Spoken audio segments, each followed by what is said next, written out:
How much would someone have to give you to go back to a regular diet? How much money? No money in the world. James, how did you find carnivore? No, I wasn't ready for this one. Carnivore actually found me. I'm going to give you the long story, and then I'm going to get into the specifics. Born in the '60s, 2 pounds 9 ounces, so I was a premature baby. Uh, Struggled throughout my life with asthma, uh, allergies. Uh, Being very young, I was very small. Well, then I found Twinkies and cupcakes, and it was real something. It's something simple to give to their kid or a grandmother wanting to show her love. Uh, I got all the sweets that I wanted, and around in the '70s, early '70s, I was living in Puerto Rico, and I was looking at some of my pictures, and the little belly starting to pop out, so I looked like a little Buddha walking around. So I that traveled with me for the most of my life, being overweight. So then getting in third grade, fourth grade, you start getting picked on because of the little fat chubby kid. Then I got a nickname, Doughboy, and that was in junior high. And you don't know what it does to you as a kid because you're trying to show that big bravado kind of thing. As you don't want people to know that you're vulnerable. And so I hid it, and I grew up that way. Well, when I finally got to high school, I was around a little over 200 pounds, 5'6", and then I found Atkins diet. I found a book, started reading it. And as a 16, 17-year-old, you start reading it and trying to implement it, and you do it half-assed, but you do implement it, and pretty soon you start losing weight. And I found out that I could lose weight by eating the meat, dropping all the rest of the stuff, all the condiments. So I dropped down from right at 200 pounds down to about 150 fairly quick. When I did that, my life changed. Now then people wanted to be my friend, and I was one of the cool kids at that point. Well, you keep on going through life. Uh, I got married. I was working construction.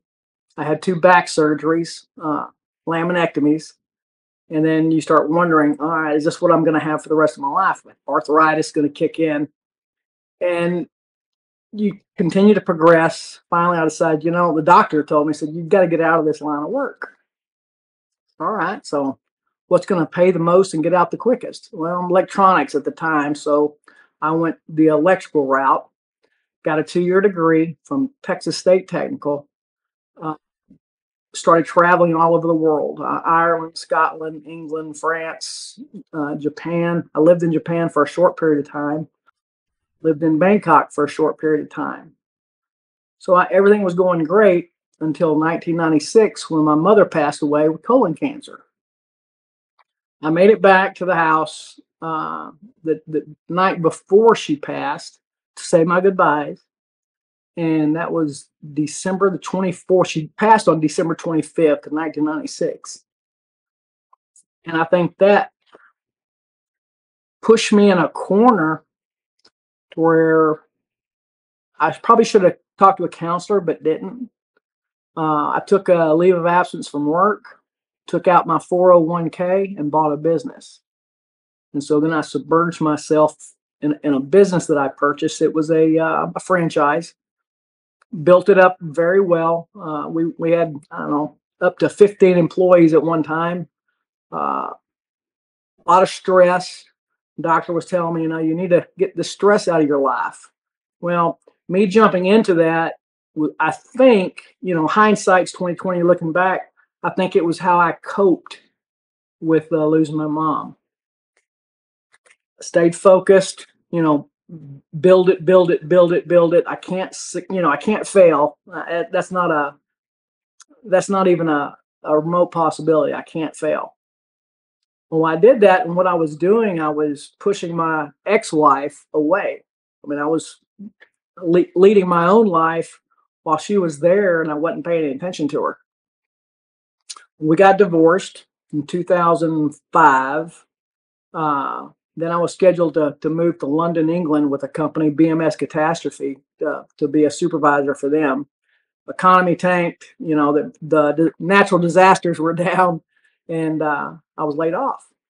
And I got back into a service side because I was actually working back in when I was living in Japan and in Bangkok. I was working for a semiconductor company, manufacturing semiconductor equipment. We'd install it, maintain it.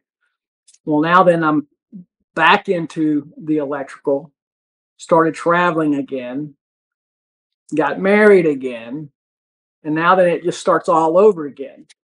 You start traveling and traveling, and are you sure this is going to be okay? Oh yeah, it's going to be fine. Well, you start leading double lives, and during this time, I adopted a 14-year-old girl from the state.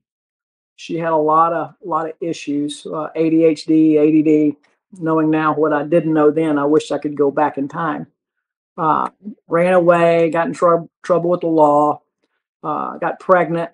Uh, Now my ex-wife is raising my 6-year-old granddaughter, and I try to help as much as I can. We're about 2 hours away from each other, but I get to see my granddaughter, weekly if needed, or every other week. So this has been my life. So traveling, you get to go to different places, you get to drink the beer, you get to meet new people, and it's just in a hotel, you're there for a week and you leave. Hotel, there for a week and you leave. So you're home on the weekends. You don't have a whole lot of time to meet people other than your work family, and that work family is stationed in every state in the United States or Mexico or Canada. So you're never with the same people. So your schedule is totally screwed up. Well, I'm 62 years old this year, and doing this for almost 30 years, it's like last year I finally said, my knees are starting to hurt. I can't crawl on the ground like I used to. I'm I'm 210 pounds. My joints aren't feeling well. I got to do something. What do I do? I get online, just like got on YouTube, and started looking around. Then keto popped up, and I'm like, well, keto. I did Atkins before. That worked. Well, let me try that. So in November of 22, I started keto. Well, then the keto snacks, I'd never had those before because they weren't around, in the early 80s, late 70s. So I found myself just not gorging, but I'll have this is a snack. This is a snack. It's good. Wasn't doing anything. So I was still online looking at YouTube, and finally popped up, Dr. Berry popped up, then Sean Baker and Chappie. You just the list continued, and you start listening to them. It's like, well, I did this before, and the meat worked. Maybe that's the way I need to go. And so I did. January of 23, I went full carnivore, and I dropped I was drinking pretty. I'm not going to say heavy. I never thought I had a problem, but I did. When you come home after on the weekends, or you're at the American lounge having those free drinks, it's like, yeah, I was drinking too much, so I stopped. So sorry to jump in, but this sounds like my life early on, the traveling. I feel Right. like anyone that spends a lot of time traveling in airport lounges or in hotels and all that kind of thing, it's very hard not to have a drinking problem. It's there for the taking, and then the big thing of cheese and your nuts, and so I partake. Anyway, I that was my life, and I would time it such that I would fly into DFW, the airport, just before rush hour. So then I would sit in the lounge after I landed, waiting on my luggage to have a couple more before the drive home. I wouldn't get sloshed, one or two. was saying it was relaxing me, and it was free and had clean bathrooms, so life was good. I get home and now I'd be wired, and I'd either have another glass of wine or I'd go to sleep. I'd get up in the morning and do my chores, mow grass, clothes, repack my bags, and get ready for Sunday night or Monday morning. And that was my life. And I did that from heavy from about 2016, 2017. I'm talking, I was traveling 100% of the time until last year when I told my boss, I said, I'm getting a little bit older. I think maybe I could man the phones. So I transitioned from being in the field to being tech support on the phones, working remote. So now I'm working from the house. Life changing. All this stuff happened almost about the same time that I was starting Carnivore. So now I can get on a schedule, which means I'm going to be able to go buy my food, prepare my food.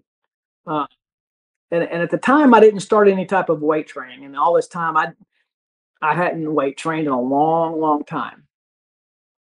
So I went from January until April, and I'd probably dropped 40 or 50 pounds in that short period of time.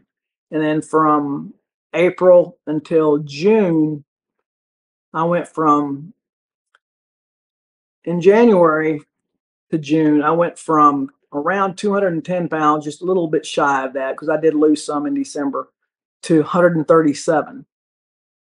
It just, so during this time, I've dropped all my blood pressure medications.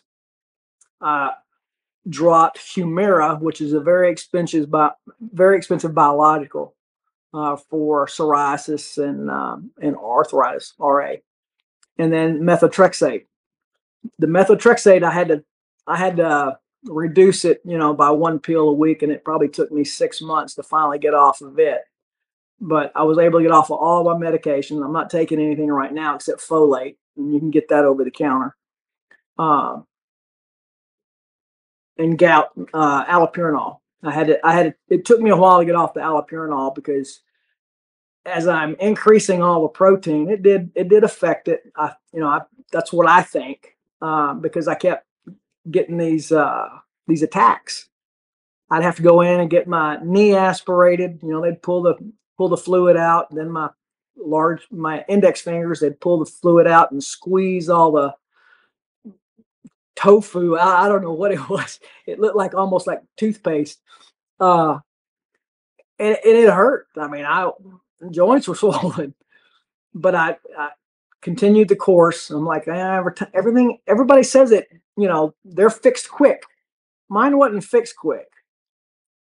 I'm still fixing, and you start thinking about having some of this medication since 2010. It took me a while to get there. I keep telling myself it's going to take me a little while to get out of it, but keep staying the course. I was pre-diabetic, and it went from about 5.8, probably 5.9, and now I'm roughly 4.9, 5.0, 5.2. It bounces a little bit, but it's also because I've been pulling the levers on this new body to figure out if I do this, what happens, or if I do this, what happens. How about if I drive it this way, what happens?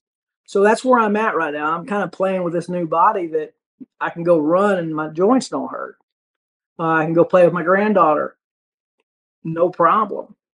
So for the last since about January, I've been pulling these levers, and the latest one is I dropped my fat down to about 45 grams, up my protein by up to 200 just to see what would happen, and my sleep tanked. I said, okay, fat's important, maybe. Then you start watching on a CGM. Yes, I bought one, and you start watching, your glucose rise. Now it was rising, and I'm like, well, is that gluconeogenesis? What's happening here?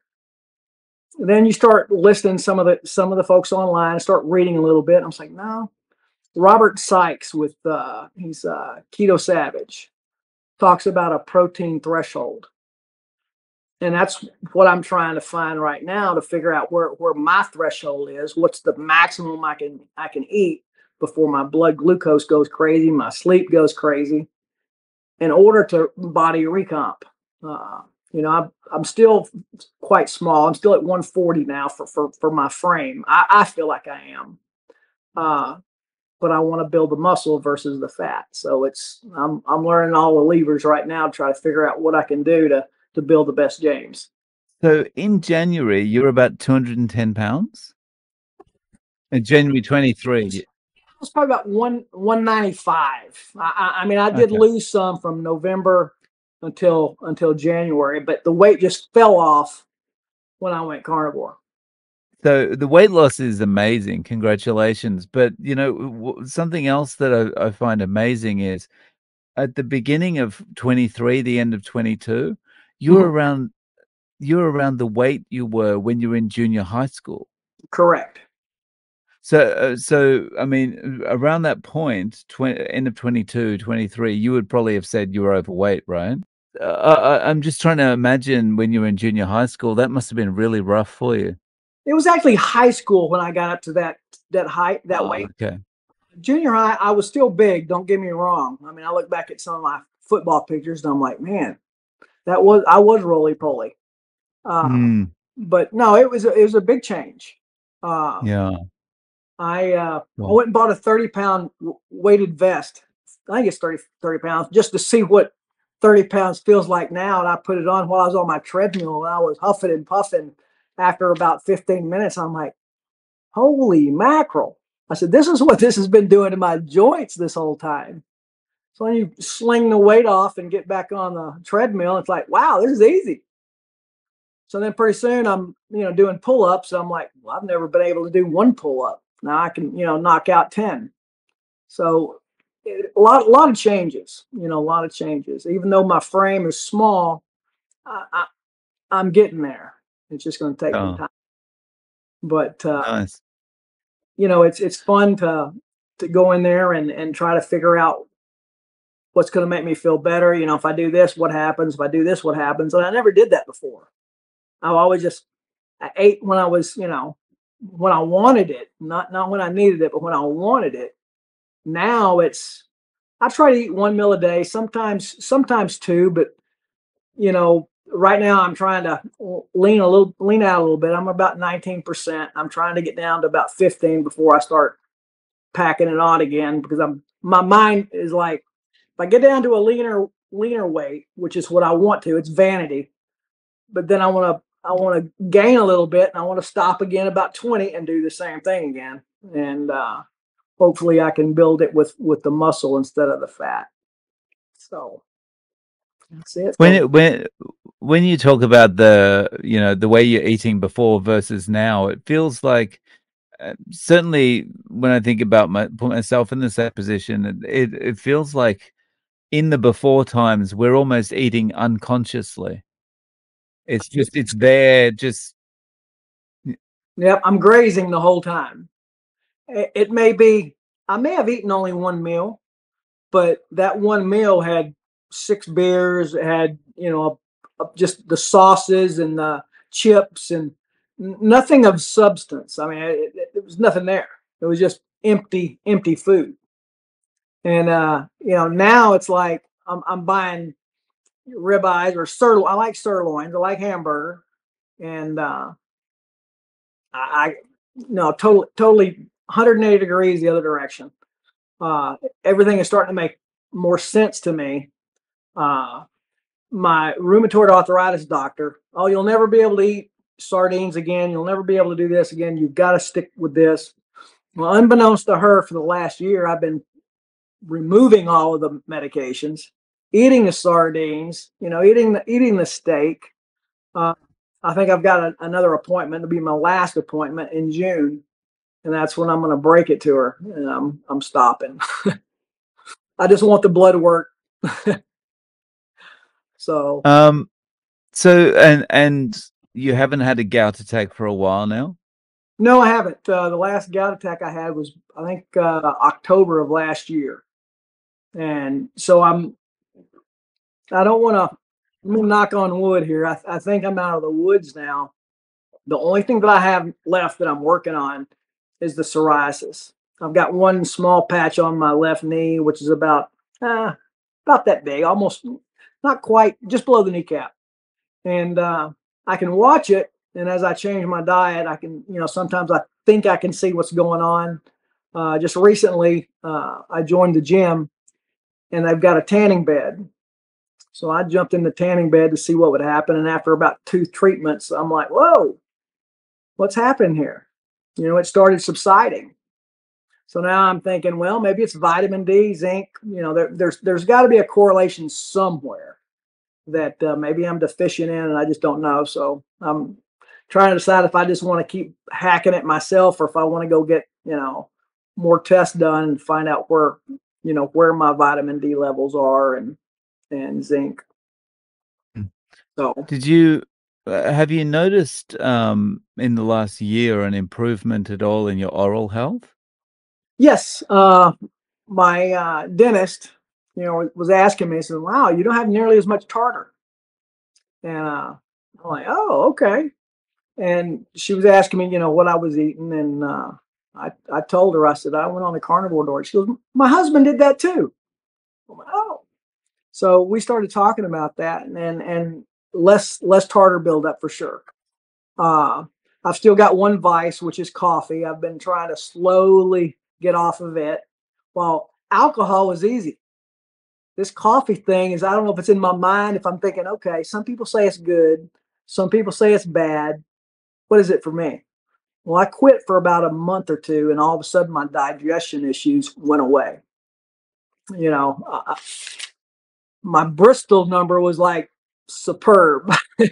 The stool. I had the king of stools at that point, and very happy. I bring the coffee back, it goes away.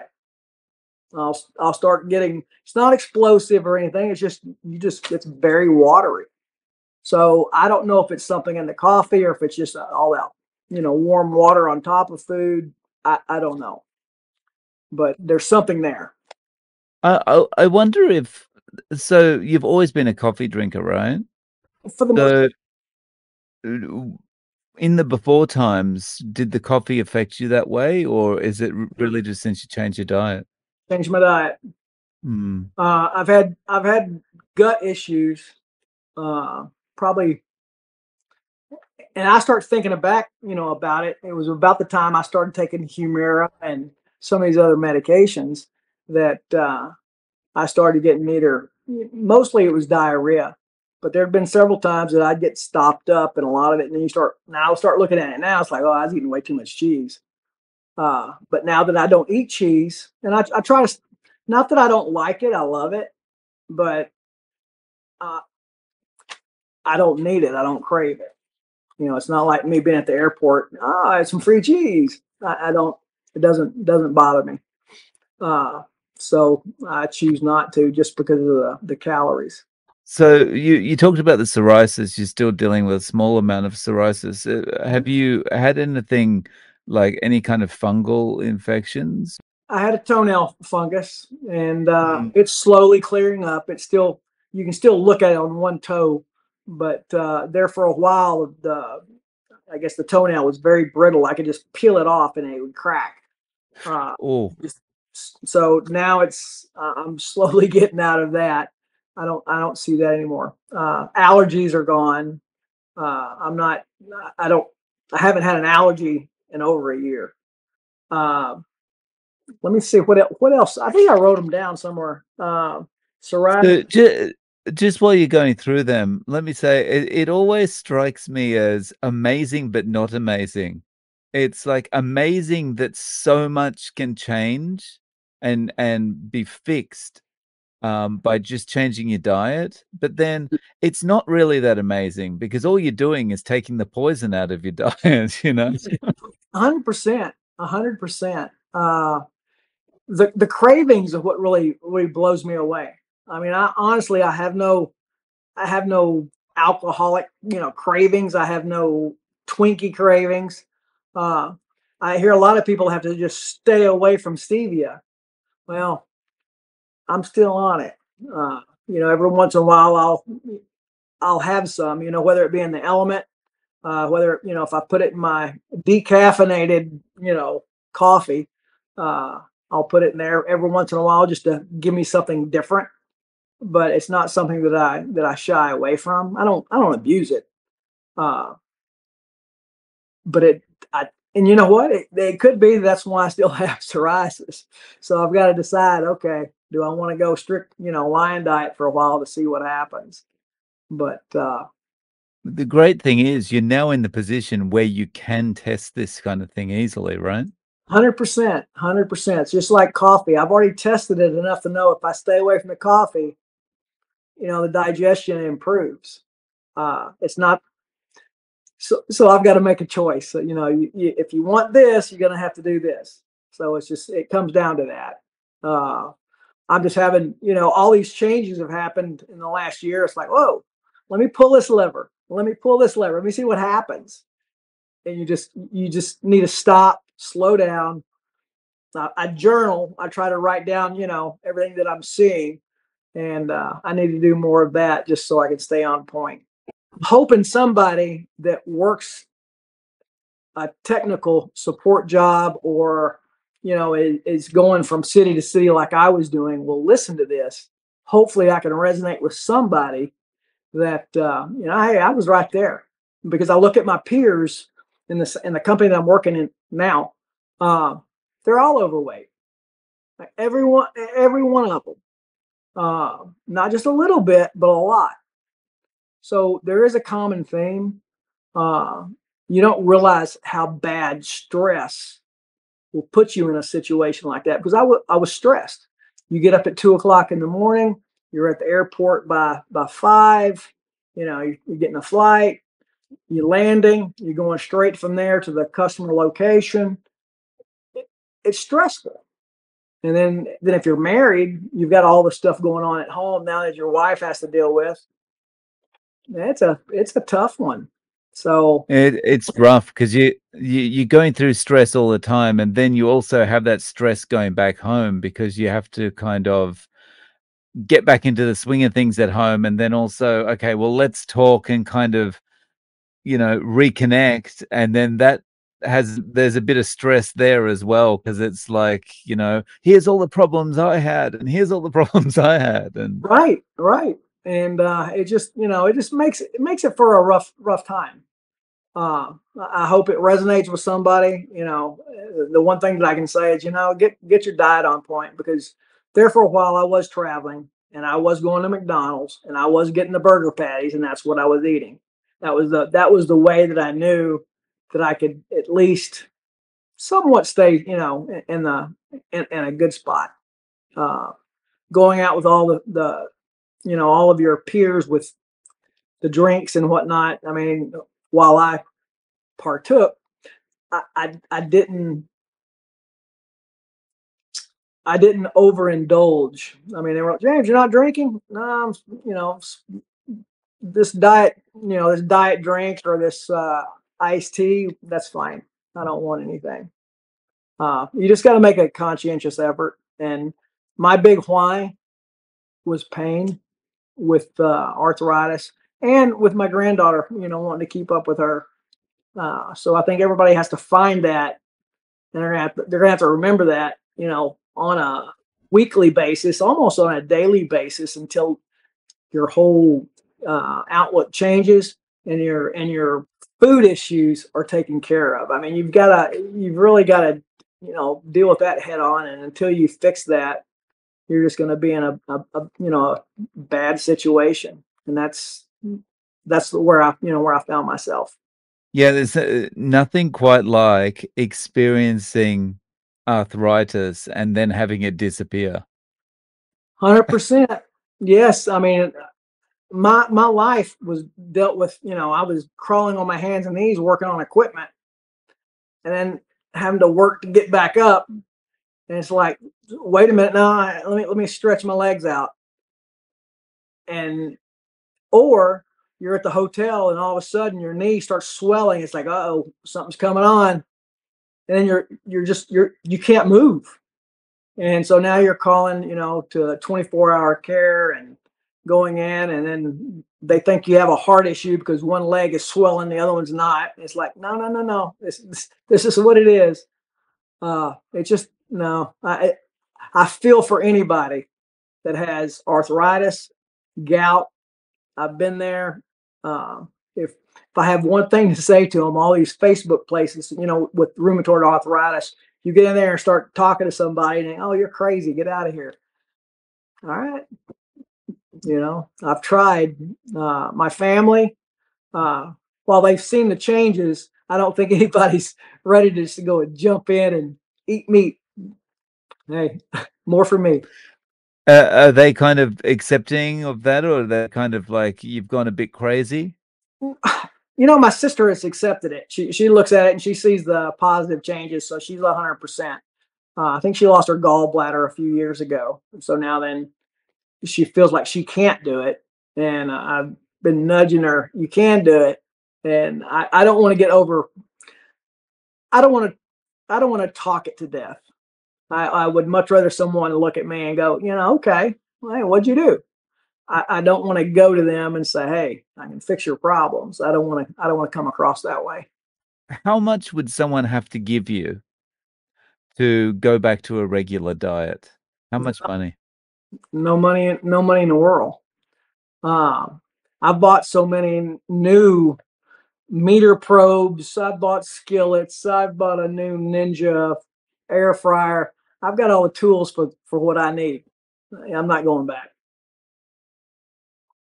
Nice. It's always good to hear that kind of thing, because, um, like, there's so much in the way of health improvements, like someone could pay you unlimited money and it's still like, no, no, no, I'm happy. I'm quite happy with my steak and eggs. Thanks. Absolutely. And pain does that. If people ever have that type of pain, it's crystal clear at that point. If you've found a switch that can turn it on and off, you don't touch that switch. You leave it right where it's at, pain free, and you're good.